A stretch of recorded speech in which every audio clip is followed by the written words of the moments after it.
morning again. I'm Michelle Armstrong. I am president of the Aries Charitable Foundation, which is the grant-making and philanthropic arm of Aries Management Corporation. And we are excited to have with us today this very esteemed panel. Just to give you a little bit of background about who we are and the work that we do, as I mentioned, we are the grant-making arm of Aries Management Corporation, and our foundation is focused on helping to accelerate economic equity and equality. Now, when we launched in June of 2021, we were not only thinking about how are we going to advance our mission as a foundation, but also about how do we think about and address concurrently some of these existential challenges that are threatening society, including how to ensure a just transition as well as an equitable and inclusive economy. And so on Earth Day 2022, we launched what we call Climate Resilient Employees for a Sustainable Tomorrow, or CREST for short, which is a 5-year, $25 million initiative intended to help ready people and reskill people for jobs in the growing green economy. And we are particularly focused on supporting women, people of color, and people of low socioeconomic status, i.e. those communities and those populations that have historically been left out of the growing green economy. We recognize that at its heart, the energy transition is an economic transition. And so we like to think that we were one of the first to identify and to nurture the intrinsic link that exists between workforce readiness and climate change. And we are not only looking to help support individuals and communities as the green economy continues to grow, but also to learn from what we're doing and to share those lessons learned and best practices along the way. And we're very delighted that in addition to World Resources Institute, we are partnering with Jobs for the Future to help drive that work forward in the US, particularly in regions around the country to help prepare and to place 25,000 individuals in green jobs over the next 5 years. And so with that, I am very excited to talk to my fellow panelists this morning who will tell us about their work and their intentions to also ensure that the green economy and the just transition that we all seek is truly equitable and inclusive. So Wawa, I wanted to start with you. I know that you are the founder and the head of Black Girl Environmentalist, and that women and girls in particular have been disproportionately affected by climate change, particularly because they comprise some of the world's poor and also because they tend to rely on local natural resources for their livelihood. So can you talk a little bit about the intersection that you see between green jobs, environmental justice, and also climate change and workforce readiness? Yeah, well, first, I'm so excited to be here. So my name is Wawa Gathero. I'm the founder and executive director of Black Girl Environmentalist. And I don't believe that we can talk about green jobs without doing so from an environmental justice lens. We all know the statistics. Green jobs are on the rise. The ILO estimates that by 2030, there are going to be around 24 million jobs worldwide from the green economy alone. However, even though these opportunities are increasing, representation of people of color isn't really meeting it where it needs to be. In the US, people of color make up nearly 40% of the US population, but we don't exceed a 12 to 16% green ceiling. And this is a fundamentally bad situation from an ethical point of view, but also because those are the communities that are most implicated by the climate crisis. And that is why it's an environmental justice concern. So in order to address that, we need to not only increase the funding for the creation of these jobs, but we need to ensure that there are equitable pathways into them.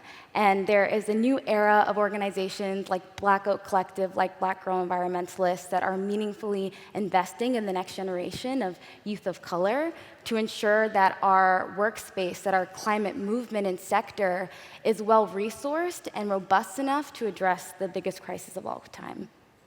Now, Michael, one of the major federal investments in climate change and also preparing individuals for jobs to address climate change has been the launch of the American Climate Corps, which launched, I believe it was September of last year, with the intent to prepare 20,000 young people for climate resilient roles. Can you talk a little bit about your work, what you're doing, and a little bit about how you're going to actually be able to measure the success of the work that you're leading? Absolutely. Well, good morning. It's good to be here. Good to see so many familiar faces. For those of you who don't know, AmeriCorps is the federal agency for volunteering and service. We have the mission of strengthening lives, improving communities, and fostering civic engagement through the power of service and volunteering.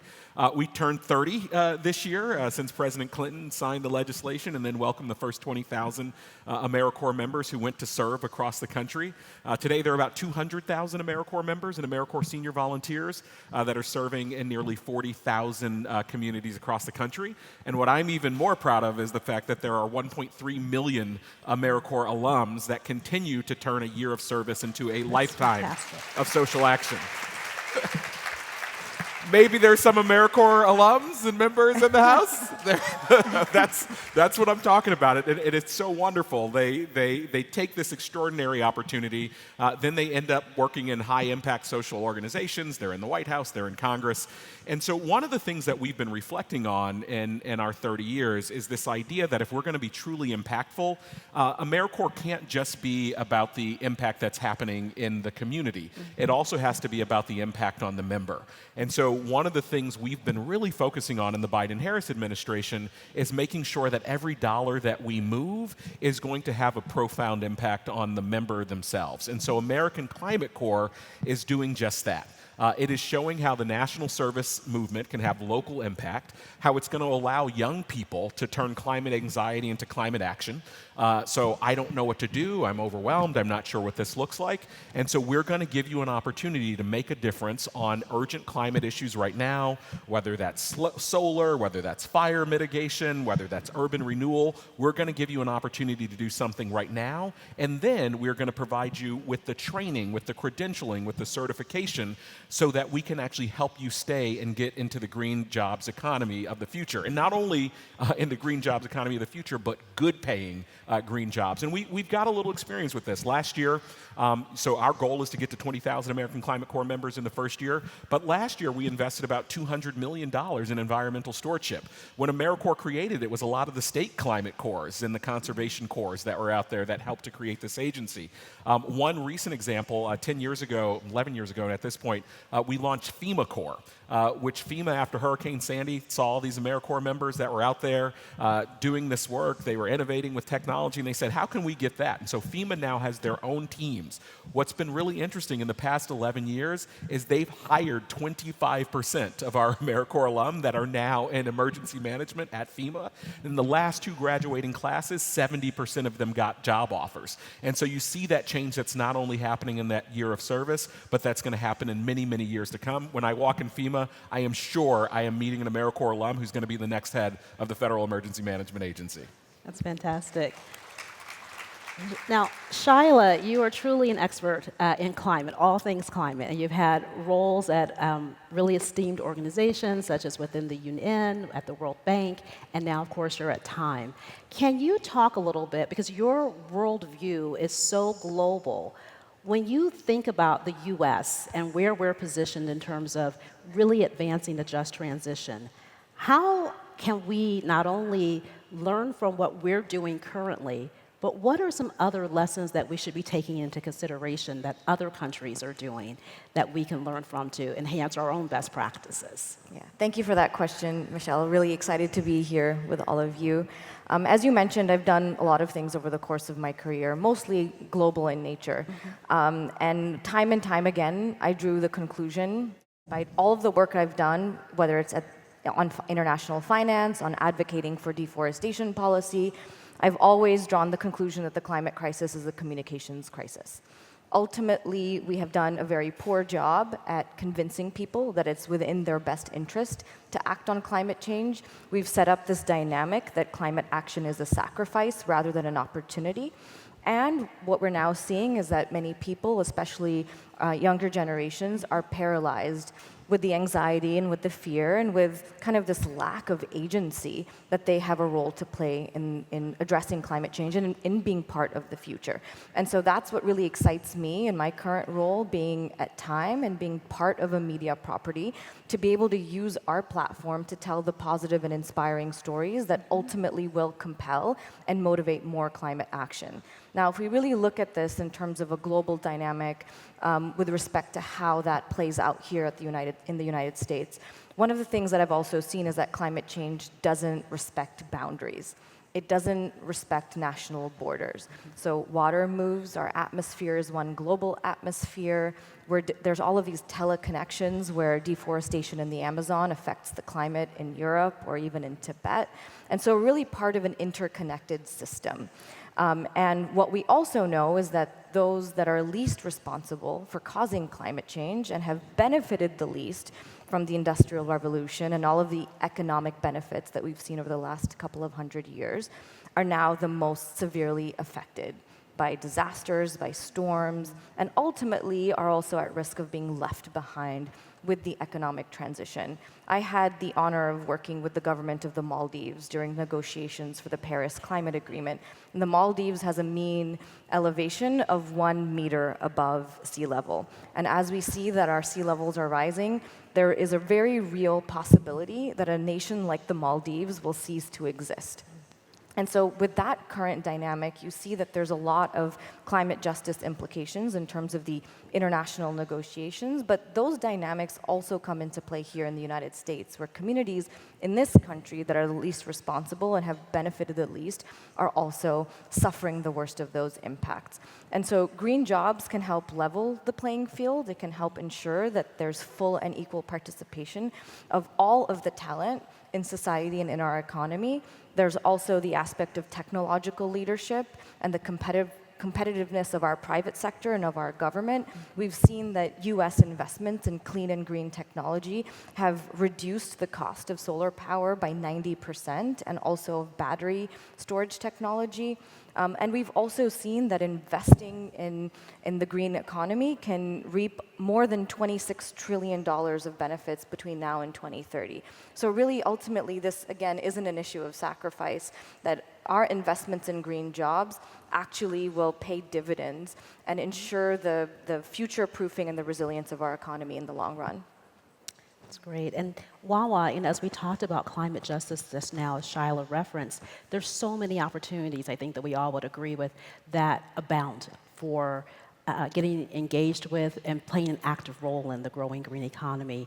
What steps do you think that we can take to ensure that what has historically been kind of a disproportionate access to those opportunities is overcome, is mitigated, and so that we're giving all people a chance to actually play a role in what we see as truly, no pun intended, the jobs of the future? Yeah, I really love what Shyla said around the climate crisis being a communication crisis. It's a crisis of many different things. The climate crisis is a poly crisis, it's a leadership crisis. But on the communication end, there are statistics that I feel like our space isn't well knowledgeable on regarding who is experiencing the gaps when it comes to upskilling in the green economy space. There are two demographics that we often talk about in this space, but are actually not well prepared for the green economy space and the green jobs future. One is women. LinkedIn recently did a study that saw globally, women, only 1 in 10 women have the necessary green skills to participate meaningfully in the green economy space. Gen Z is arguably one of the most prominent faces in the climate movement, and we are the face of climate quitting, AKA we are refusing to apply to jobs that don't have robust ESG commitments or refusing to apply. And even yet, we see that only 1 in 20 members of Gen Z have the green skills necessary for this movement, to the point that LinkedIn even said that it might impede on our progress in the climate space. So we have to be really upskilling in really intentional ways, and we also need to understand that the anti-ESG, anti-DEI movements that are emerging are impeding on our progress as a movement. Companies are quiet quitting on DEI. They're rolling back on commitments that they made in 2020 and those of them that did it earlier. And we're seeing that actually is going to impact the future of our movement. Young people are interested in green jobs because they see it as an opportunity to not only build wealth for themselves and their communities, but it's also an opportunity to do good work. However, when people are looking at the green economy space, you may say, hey, maybe this workspace isn't as diverse as possible. Maybe this isn't a space where I feel comfortable in. And those are really important components for youth of color who are also going to be most implicated by the future of inaction on climate. So that's really important. I think we also need to make sure that our work cultures are accessible to all. We need to be paying people equitably, and we need to be listening to folks of color and young people on what the barriers are that exist for us to get in this space. With Black Girl Environmentalist, we are a Gen Z-led team. We are a team that is really integrating participatory justice in the way that we're creating our programming. And one of our programs, the Hazel M. Johnson Fellowship Program, is actually the only Gen Z-led climate internship pipeline program in the country created for and by Gen Z of color. And that program was created in direct consultation with our membership. So what we did is we had different town halls virtually. We asked people, what does an equitable hourly wage look like in the summer? What does a living wage stipend look like? What does professional development support look like this summer? So this summer we have 14 fellows interning at tons of different incredible opportunities, whether it's at Harvard Salata Institute, Bloomberg Philanthropies Beyond Petrochemicals, Hip Hop Caucus, Climate Trust, Rare, WWF, the list goes on. And those fellows are getting paid at least $18 an hour, most of them between $20 and $25 an hour. They're receiving a $5,000 living wage stipend to ensure that if they need to relocate during the summer, they're able to do so in the midst of the high cost of living crisis, in addition to just the high cost of living that exists during the summer. Fellows are also receiving an on-site mentor. They're receiving 3 hours of professional development each week, and we're culminating the summer at a 4-day retreat in Washington State next month. And that is a program that we created because our community quite literally told us what they needed to have in order to feel supported, and that type of participatory justice is really important in this push for upskilling and ensuring that green jobs are truly for all.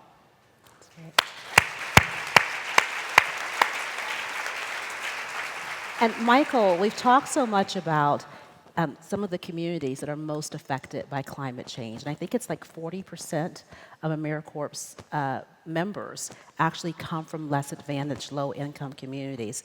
Can you talk a little bit about your work to make sure that young people are prepared to go back into those communities to be a change agent not only in their own life, but also in the lives of others, particularly in those communities where they've come from?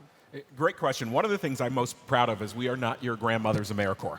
Okay. Some people, when I took this job, I had been leading President Obama's My Brother's Keeper initiative, working on issues of equity, and people would say to me, isn't that program where wealthy white kids do a gap year? And it's like, yeah, it could have been at one time, but that's not what it is now. You mentioned 40% of AmeriCorps members come from low-income households.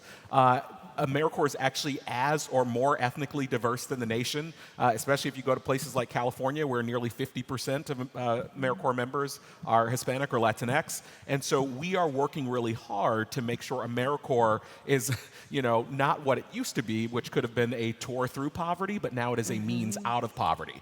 And programs like AmeriCorps Vista, for instance, 80% of those folks are serving in the community where they are from. So we are working really hard to make sure that folks see this as an opportunity to not go experience something, not to have a tourism opportunity, but to stay and work and grow in your communities. And the data proves it out. We actually have a recent study that shows about 75% of AmeriCorps members actually stay in the social sector compared to 25% of their peers. We also know that about 88% of AmeriCorps grantees hire AmeriCorps members afterwards, many of them creating jobs after they see the extraordinary work that AmeriCorps members are doing. And so this doesn't just happen by accident. It's meant we've had to raise our living allowance because any AmeriCorps alum in here had to struggle a little bit when you did your AmeriCorps experience maybe 15 years ago. We need to make sure that when you are serving, sure, there's some sacrifice, but you need to keep a roof over your head. You need to keep food in your belly. So under the Biden-Harris administration, we've raised our living allowance 3 times. We just launched our first VISTA program this morning, Energy Communities AmeriCorps, that has a minimum requirement of $15 an hour. We're also looking at incentivizing housing. We're incentivizing transportation. And then I talked a little bit about the training that we're providing. So, for instance, we have a partnership for American Climate Corps with the Building Trades Union. So you have access to high-class, world-quality apprenticeship curriculum that comes through there. We've worked with the Office of Personnel Management. So AmeriCorps members now qualify for the OPM Pathways program. So after your AmeriCorps service, whether you have a college degree or not, you now have a pathway to go into a federal job. So this kind of equity, we talk a lot about American Climate Corps being inspired by President Roosevelt's CCC. And we have said, unlike that CCC, which was only open to white males, we are now rooted in environmental justice, and that doesn't happen by accident. That looks at what are the systemic barriers and how are we breaking them down every single day so that this is an opportunity that will continue to return for our members and their families for years to come. That's great. And then, Shyla, in our closing minutes, I wanted to ask you, especially since you are part of the media, how do you think the media, strategic communications, can play a role in making certain that the message is articulated, is communicated around boosting the double bottom line? That is climate change and addressing climate change and getting folks into high quality, good paying green jobs is of benefit not only for communities, but also for corporations and for business. How can you and your colleagues at Time and other media outlets help to make that message clear? Yeah, that's such an important question, and it's also, you could argue, a triple bottom line where it's the strength of business, the planet, but also of people, and ultimately the quality of life for people and workers. I think media absolutely has such a critical role to play in shaping narratives, and as I was mentioning earlier, to really reframe climate as a sacrifice towards an opportunity. And I think a big part of that comes from really producing and amplifying some of those positive and inspiring stories, because people aren't motivated by shame, fear, and guilt. People act when they're optimistic, when they're hopeful, when they see a future that they can be a part of, when they feel a sense of agency, and when they feel like they're part of a whole, where they're part of a movement. And the types of stories that we tell, the types of heroes that we uplift, has a really important role to play in how that narrative gets shaped and how it gets spread, how it's disseminated. And so a big part of it is also representation. And one quick statistic, women are underrepresented in STEM careers, in science, technology, engineering, and mathematics careers. And you may be aware of something called the Scully effect. And those of you that are old enough to have watched The X-Files will know that there was a character named Dana Scully who was a doctor. And there was almost a double increase in the number of applications from women to join medical school after that show became very popular. And so we, as a media company, as a media property, also see a really important role in awards, in telling those stories, and really celebrating those individuals that are leading the way. And I hope we can continue to do that together.